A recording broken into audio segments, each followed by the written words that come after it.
Hola, buenos días, tardes o noches, dependiendo de la hora en la que estés viendo este video. Mi nombre es Eduardo Quesuita Muñoz y soy estudiante de la licenciatura en Administración Pública de la Universidad Autónoma Nacional de México. En esta ocasión venimos con la materia de lenguaje, cultura y poder y hablaremos acerca de la censura. Antes que nada, quisiera enviar un afectuoso saludo a la licenciada Claudia Virginia Hernández Alcántara, docente de la materia anteriormente mencionada. Primero que nada, ¿qué es la censura? Entendemos a la censura como la privación de la libertad de expresión por parte de un grupo de poder o una persona que está en desacuerdo con nuestras opiniones y que emite dicha privación de la expresión de nuestra libertad de forma activa, ya sea utilizando recursos para invisibilizar nuestra libertad de expresión e incluso puede llegar hasta la privación de la vida con tal de que las personas no puedan manifestar sus opiniones. Por otro lado, también existe la censura pasiva, por la cual las mismas personas que dominan poder utilizan sus recursos no para privarte de la libertad de expresión, sino para que, mediante sus influencias, desviar la atención o que tu opinión simplemente se vea desacreditada, de tal manera que sí te puedes expresar, pero la publicidad que se va a recibir no va a ser la misma y por ende no va a poder llegar a todos los lados del planeta. Dentro de nuestro trabajo sobre la censura, establecimos 3 preguntas a algunos compañeros de la docencia de Derecho de la Universidad Autónoma de Aguascalientes y también de la licenciatura en Comunicación e Información. Las 3 preguntas fueron: ¿para ti qué es la censura? ¿Cuáles son sus mayores afectaciones a las personas? Y si has sido víctima y cuál fue tu experiencia sobre la censura. Nuestro primer integrante fue Eduardo Iriel Soto Colombo, el cual nos menciona que la censura es el silenciar de una opinión o de una persona bajo un criterio subjetivo motivado por una idea personal de aquel que censura. Normalmente se excusa por el bien social o la descalificación de la opinión. Respecto a cuáles son las mayores afectaciones, el aislamiento, el señalamiento personal y la discriminación al individuo. Sobre la pregunta si había sido víctima de censura, menciona que en ambientes académicos hay una imposición silenciosa de ideales que lleva a los alumnos con opiniones diferentes al aislamiento y discriminación del que opina diferente. Por otro lado, tenemos a Francisco Aguilar González, que bajo las mismas preguntas menciona que la censura es la prohibición de algún material o contenido en la difusión de algún mensaje con el propósito de evitar una reacción negativa al posiblemente llegar a un público no apto para lo que se está mostrando. Puede llegar a generar molestias, pues hay censuras con las que no todos están de acuerdo y no hay un sentimiento de prohibición en cuestión de libertad de expresión. Respecto a si fue víctima, menciona que se le prohibió decir que era lo que le molestaba en la secundaria, ya que no le parecían algunos cobros que se estaban haciendo en perjuicio de Francisco. Él menciona que se queja y que dijeron que si seguía hablando estaba en riesgo de ser suspendido.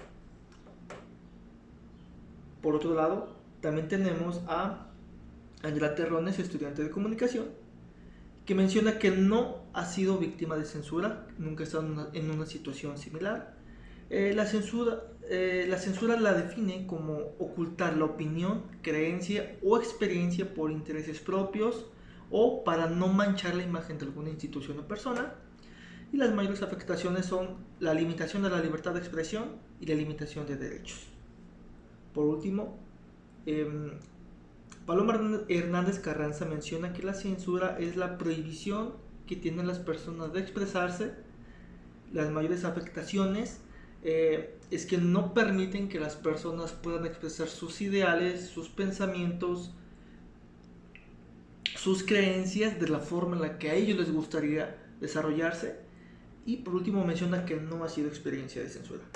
Aquí podemos identificar que dentro de las definiciones de censura es que siempre se busca censurar con base en la presunción de que si yo censuro estoy protegiendo a un grupo vulnerable de algo que no deben de conocer. Por ejemplo, dentro del documento de John Maxwell Catsey menciona sobre la pornografía, en el caso específico del libro del amante de Lady Chatterley, en donde el contenido en materia de literatura erótica se le calificó de pornográfico para censurar, para que ese libro dejara de formar parte, para que ese libro no estuviera mal informando a las personas, en virtud de que las tendencias de ideales en esos años, en los años 90, eran puritanos, era extremadamente cristiano y alejaba cualquier expresión que demostrara al hombre como un ser erótico, como un ser sexual.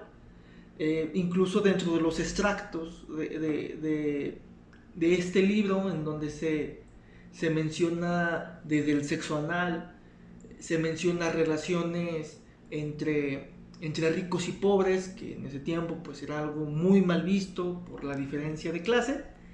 Entonces podemos observar que aquí la censura encontramos dentro de las definiciones que se hace con el bien, con el censurar porque estoy protegiendo a un grupo social.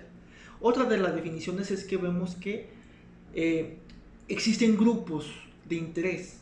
Andrea menciona que dentro de su definición de censura, que regularmente se hace para no manchar, para proteger los intereses de alguien más, como dentro del libro menciona a Osip Mandelstam, a Solzhenitsyn y a Zbigniew Herbert, que fueron poetas. Los dos primeros se manifestaron en contra del dictador Joseph Stalin, y el tercero se manifestó en contra de las políticas polacas durante la Segunda Guerra Mundial. Los tres poetas fueron censurados. Los dos primeros cayeron en campos de concentración rusos, mejor conocido como el Gulag. Entonces aquí ya podemos identificar que existen grupos de poder que ejercen esa misma potestad para censurar todo aquello que hablen manchando su persona o cualquier cosa que les resulte incómodo. Por último, un caso muy importante es el del apartheid, porque si bien la censura en muchos casos se puede pensar que trae más perjuicios que beneficios, simplemente existen ideas que no pueden seguir estando dentro de la realidad social, como el apartheid, que fue una situación en Sudáfrica en donde la segregación racial dividió a negros y a blancos, en donde los blancos tenían los mejores hospitales, tenían las mejores escuelas, y ellos tenían la nacionalidad sudafricana, mientras que los negros se les depositaba en lugares exclusivamente para ellos y no se les daba la nacionalidad sudafricana. Por ello, cuando ellos iban a lugares para blancos, tenían que ir con pasaporte y con permiso policial. Evidentemente, uno de los mayores promotores de este apartheid fue Geoffrey Kronje, el cual sus ideales, sus posturas eran evidentemente racistas, con un supremacismo blanco que no permitía que las personas negras pudieran convivir con las personas blancas. Evidentemente son ideales que no se pueden seguir manteniendo, y no porque no exista la libertad de expresión, sino porque un discurso de odio jamás va a ser una libertad de expresión. Culminamos mencionando que si bien la censura se utiliza como una herramienta estatal o de grupos de poder, como lo puede ser también los grandes empresarios, para atacar a todo aquel que hable mal de ellos, también existe una cultura que nos permite erradicar los mensajes de odio, erradicar opiniones que simplemente no traen ningún provecho y que en vez de sumar al debate perjudican, son incendiarios y lastiman los sentimientos de las personas.